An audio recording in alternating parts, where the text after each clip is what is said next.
So we're looking here at a AP Physics C mechanics question from 2012 from the free response. It's question number 3, and this is kind of a rotation question with a little bit of a linear velocity to it. So what we have here is we have a ring of mass m, and a ring, remember, is a hollow ring, not a disk, which is like a solid. This ring of mass m and radius r with a rotational inertia mr squared is initially sliding on a frictionless surface at a constant velocity v0 to the right, as kind of shown in the diagram. At time t0 right here, it encounters a surface with a coefficient of friction mu and begins sliding and rotating. So it's kind of just been like drifting, and then it hits a surface and it starts rolling and sliding. So kind of like a bowling ball going down the lane. After it travels a distance L here, it begins rolling without sliding. So it only has a rotation, which causes it to move forward. And we're asked to express all answers of the following in terms of m, r, v naught, mu, and the fundamental constants. Okay? So starting with Newton's second law in either the translational or the rotational form, so the linear or the rotational, we are deriving a differential equation, and that's a buzzword, that can be used to solve for the magnitude of the following for the ring sliding and rotating. So if we see Newton's second law and we're setting up a differential equation, then what we really care about, and we're going to do this for the linear velocity first, so we're really thinking about F equals ma. What we're really thinking about here is that sum of the forces here, whatever they are going to equal a mass, and then this acceleration is dv dt. Okay, that is very important here. That dv dt, that's the derivative of the velocity function, which is the acceleration, and that is how we can set this up. At this point, the only thing we need to look at is, hey, how is this velocity changing, this linear velocity? We know it's constant through the beginning, it's v naught, but as soon as it hits this frictional surface, there's a force applied here. And what we have is we have some frictional force acting against this object, so we can like draw a little force of friction in somewhere. There's the force of friction. And because of this, what we can say is that this force of friction is equal to the m dv dt. So this force of friction is acting against the object's motion, so we can say that the force of friction is negative, and this equals m dv dt. If we want to be more specific about what is that force of friction, we could recognize that friction is fun, and that means friction is equal to mu times the normal force. And since we're on a flat surface here, our normal force is just mg. So setting this up, we can say that our negative mu mg equals dv dt, m dv dt, and then we can divide out the m's right here, make that nice and easy for us, and we can eventually just say that negative mu g equals dv dt. We are not solving that yet. That'll come in another part. As for the angular velocity of the ring as a function of time, we're doing the same idea, but only for the rotational analog. Instead of looking at forces equaling ma, we are going to look at the idea of the sum of the torques on the object equaling I alpha, where this I is the moment of inertia of the ring which we have. So what we're able to say here is that the sum of the torques equals mr squared times, and this alpha is an acceleration. We want that acceleration to be the differentiable term, so we want this to be d something dt, and in our angular quantities, our rotational world, our angular velocity is given by omega. So this is d omega dt. As for what our torques are here, well, if we take a look at what we have up here in the picture, this friction is the torque, and it takes place at some radial distance away from the center of that ring. the pivot point, that rotation. So our torque here is really going to be that friction, which we could say is just like before, mu mg, and then it's by some radial distance r.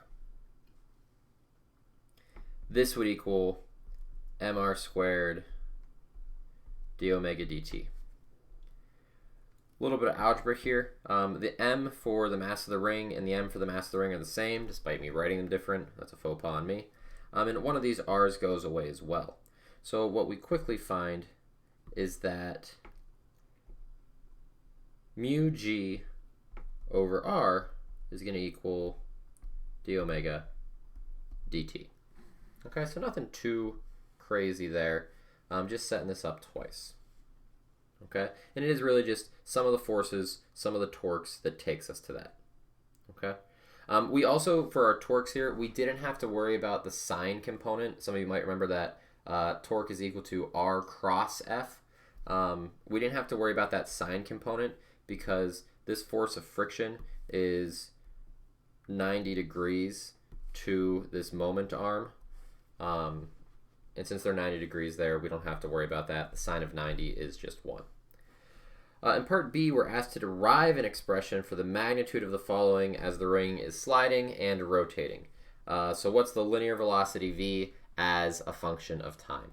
So at this point, all we are really asked to do is take what we had in part A, our two answers, 1 and 2, and figure out what v of t is. So we're going to start with this here. Negative mu g equals dv dt. So if we have this, negative mu g equals dv dt, we just need to solve for v of t here, which means we need to separate variables and do a little bit of integration. Setting this up, we're going to get a minus mu g dt equals dv. Setting up our bounds of integration as I go to integrate this. Our bounds of integration are going to start from some 0 point in time to some time later. And our velocity is going to go from some initial velocity, v naught, to some velocity at some point in time later. Integrating this hopefully isn't that bad for you, but if you're unfamiliar with integrating, you're like, I have no idea of anything calculus related, then just leave it there.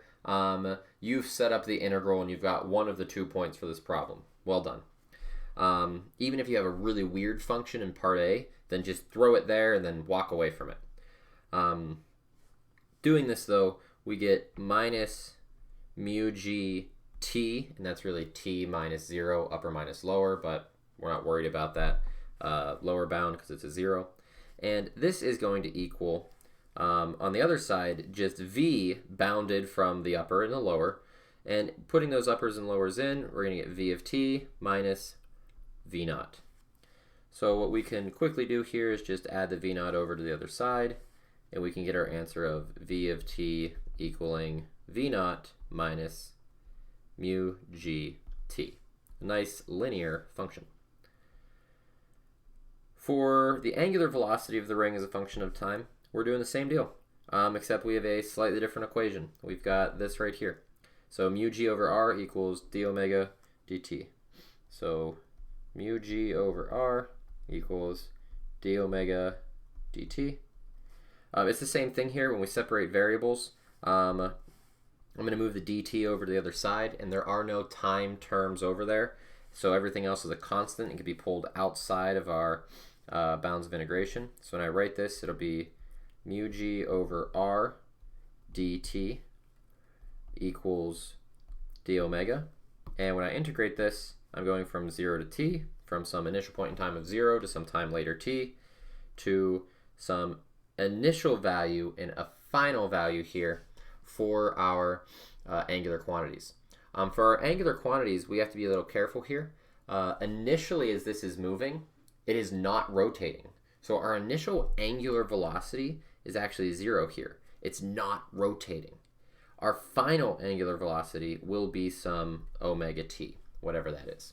So when we run this integration on both of our terms here, on the left side, The integral of dt is just t. Upper minus lower bounds just gives us the t back. So we get mu g over r times t. And then on the other side, we just get integral of d omega, which is just going to be omega. Upper minus lower bounds is just omega t. So we just get omega t. And that's it. That's our solution to this part here. So the integration really wasn't bad. I'd say the hardest part about that one was recognizing we were not rotating initially. For part C, we're deriving an expression for the time it takes the ring to travel distance L. So remember, there is some distance L up here from where the ring is no longer just sliding, but it's sliding and rolling, kind of like that bowling ball. And it's going to travel a distance L before it just stops sliding completely. And we're trying to figure out what that distance could be. So to do this, what we need to do is we need to recognize that when the slipping stops, the linear speed of the object will be in a proportion to the rotational speed that the ring is rolling. So what we can say here is that when the sliding stops, the linear speed of this ring is going to be equal to the angular velocity times that radial distance of the ring itself. And the reason why this makes sense is if we think about this term right here, we know omega is some angles that it's rotating through per second, and r is some radial distance. Well, if we think about it making one revolution around, then that angle is 2 pi times some radial distance per some amount of time, which this is really saying this is the circumference in some amount of time. And that's just, you literally have taken the wheel and unfolded it. So this right here, this is when you are no longer slipping, you're no longer sliding as well as rotating. When you're just rotating at that point, your linear velocity will equal your angular velocity multiplied by your radius. So with this in mind, what we can do is we can say, since we're driving an expression for the time it takes to do this, we can say that v of t before, we knew that equaled v naught minus mu gt. This direction for the amount of time, we want this here to be equal to our rotational speed here. And we know if that's going to be equal to the rotational amount, this omega times r, we found omega before. It was mu gt over r.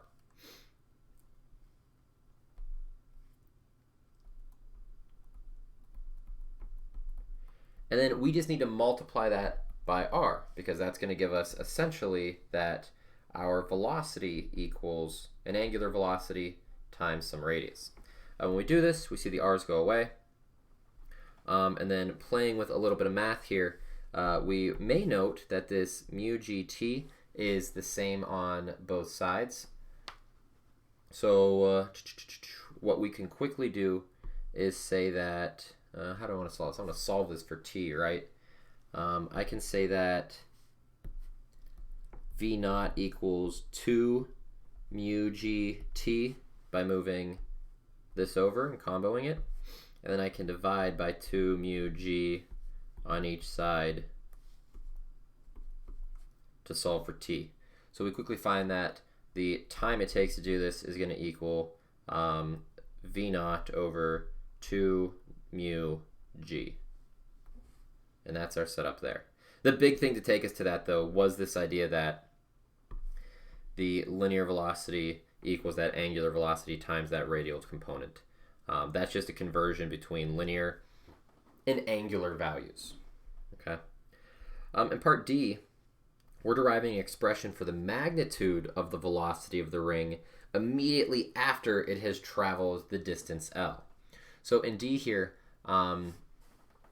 if we're looking for the velocity of the ring in general, then what we're really saying is that our velocity at this point in time, if we go and we take a look at, where did we derive it up here?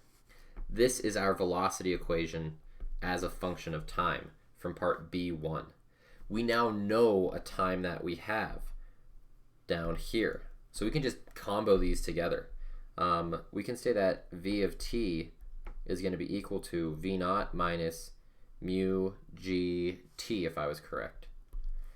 This means that it's just going to be v naught minus mu g times the time we found before, which was v naught over 2 mu g. Playing a little bit of algebra game, the mu's go away, the g's go away, and we get v naught minus v naught over 2, which means that our velocity at this point in time, whenever we've traveled the distance L, is just going to be v naught over 2.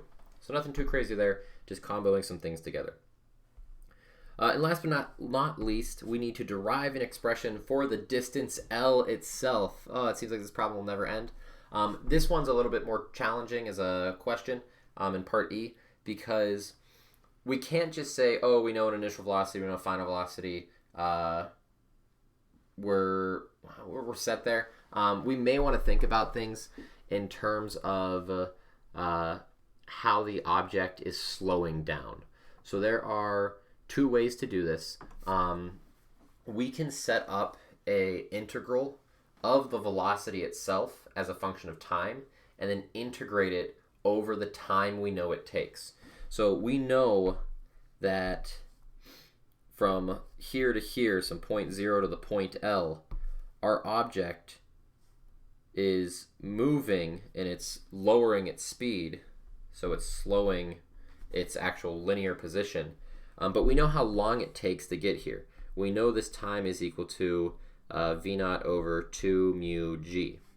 So what we can say is that the length that this actually is, this is equal to a velocity as a function of time through some amount of time. Because if we think back to our kinematics, we know that a displacement is just equal to a velocity multiplied by a time.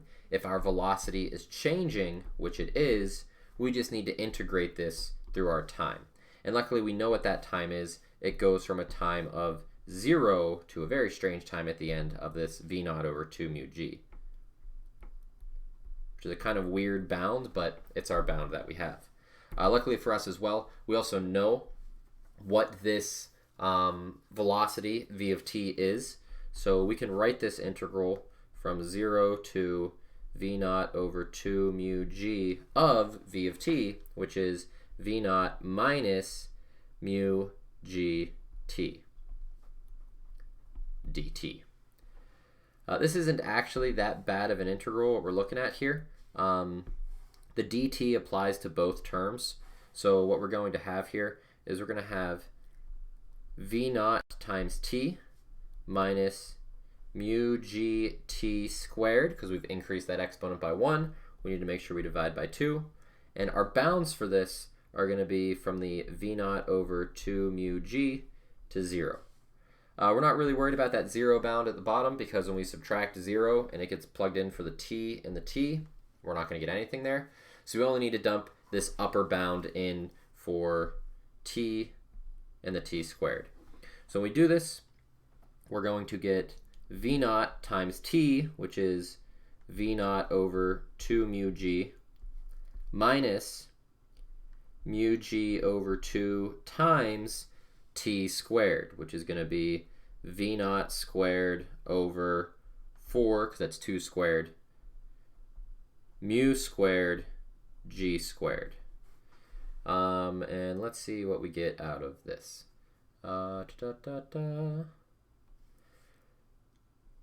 Playing with a little bit of math, let's do the left side first. We're going to get v naught over 2 mu g minus, and then on our right side, one of these mu's goes away, one of the g's goes away. The 2 and the 4 are going to become an 8, so we're going to get v naught squared over 8 mu g, and this doesn't look pleasant, but it's doable. I'm going to make this denominator down here an 8 and make the numerator a 4. So these are common denominators now. We can subtract them. 4 minus 1 is 3. So we're going to get a final answer of 3v0 squared over 8 mu g. Woo! That wasn't bad.